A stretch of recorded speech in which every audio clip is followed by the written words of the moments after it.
Right. Welcome again to DojoX Meditation Sangha. It's great to have you here. First time, and welcome back to all of you. Thank you for being here, honey. So my name's Tony, just to introduce myself again. All of you have been introduced to me. So the meditation form that I work with is from Soto Zen. My parents are both Zen priests, and I grew up in a Zen temple, and so I have this form in my body and in my being, and I like to share it with everybody, and any way that you like to sit is perfect. There is no wrong way to do this. So I'm going to introduce a form, try it out, don't try it out, but see what works for you. And it's always good to stretch and try new things. So I'm going to encourage you to try new things. If you're used to meditating with your eyes closed, you're going to get introduced to an open eye form of meditation.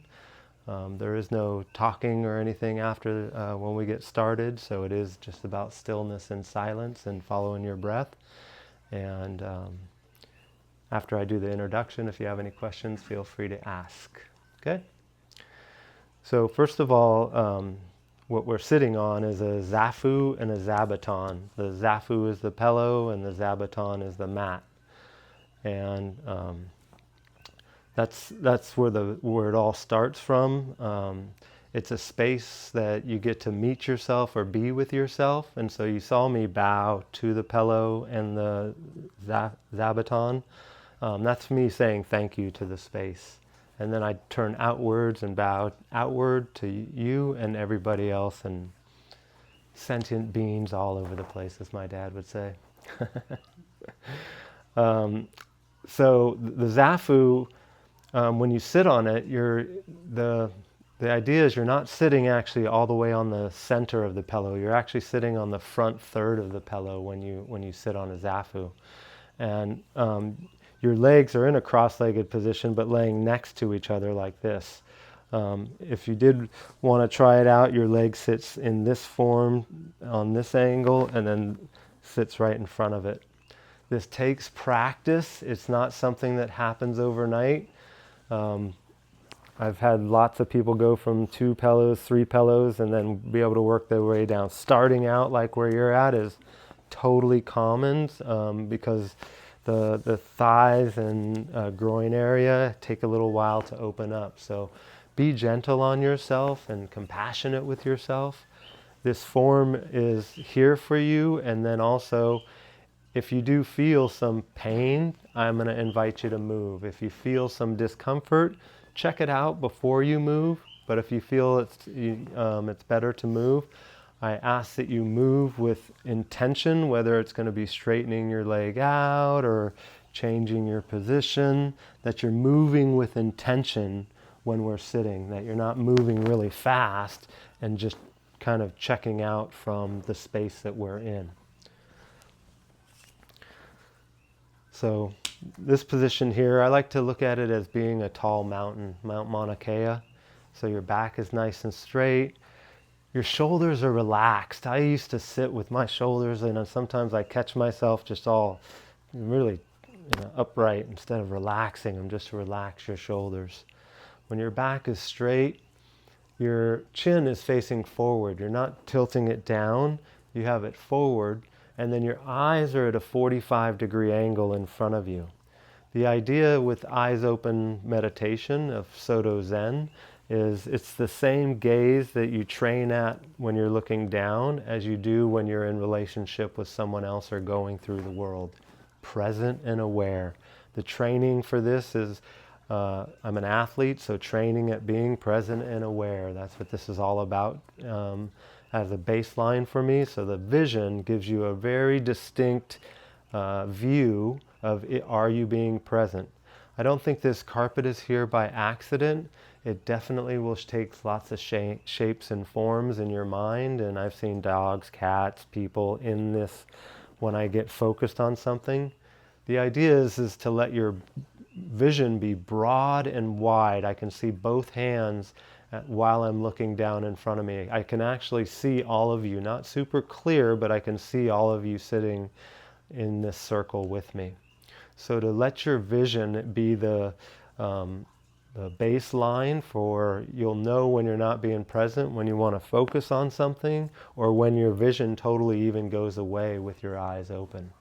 So practice that vision being really wide. The way that we stay with that vision being really wide is through your breath. Diaphragmatic breathing is how the whole thing revolves around breathing into your hara, the bottom of your belly, about 3 inches or 2 inches below your belly button. And your hara is like your tanden, your chi place in your body. It's your center in your core. And a lot of people use the term gut instinct in America. This is where that comes from. And so the more that you breathe into your hara, is the Japanese term for that, and the more you're in relationship with it, that will guide you throughout your day more and more. Like your gut instinct will be a guiding, I like to say, light more than force in your day. So to listen to your gut instinct more than your mind is definitely a much more pleasant experience. So taking a deep breath into your belly, you want your belly to come out when you take a deep breath. If you look at my hand for a second and it goes like this.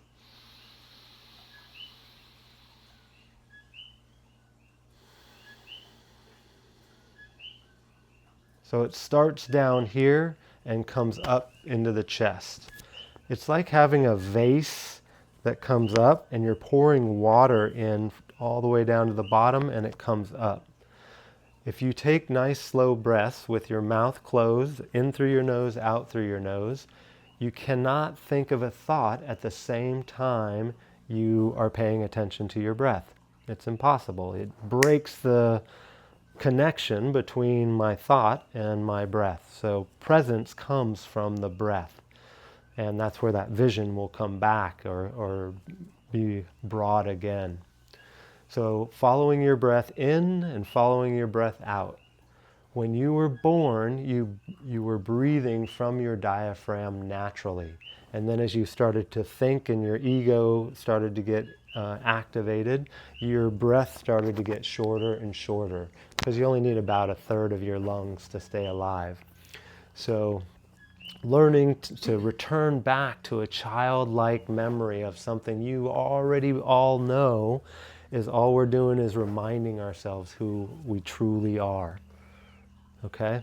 So your breath, follow it in, your gaze at a 45-degree angle. The last piece is a mudra.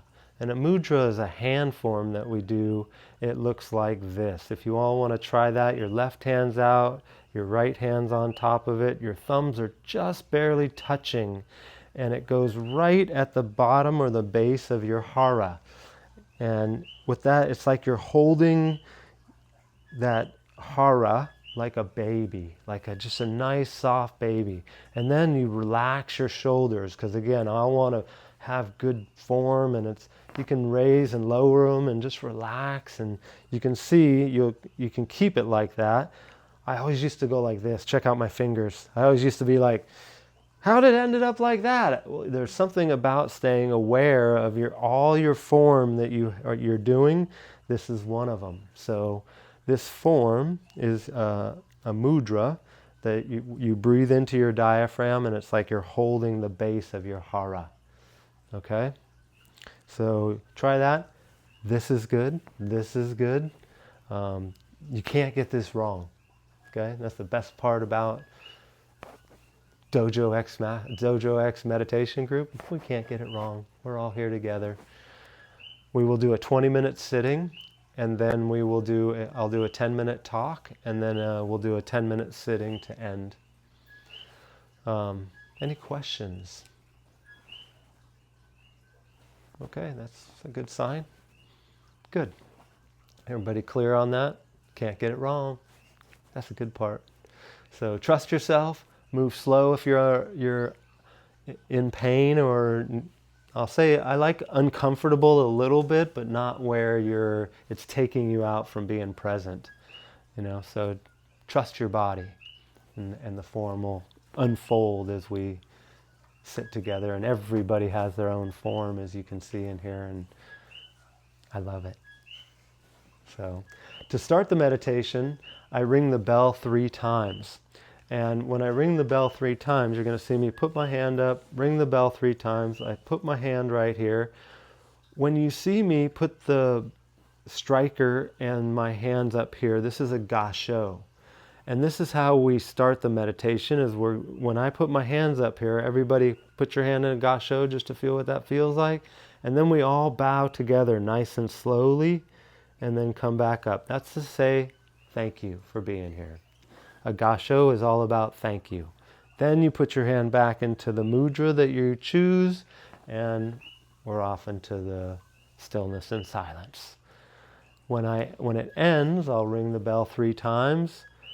You can just stay in your form. You will see or feel me put my hands up in this form. Just wait for a second, and then you will feel or see me start to bow. I don't rush it.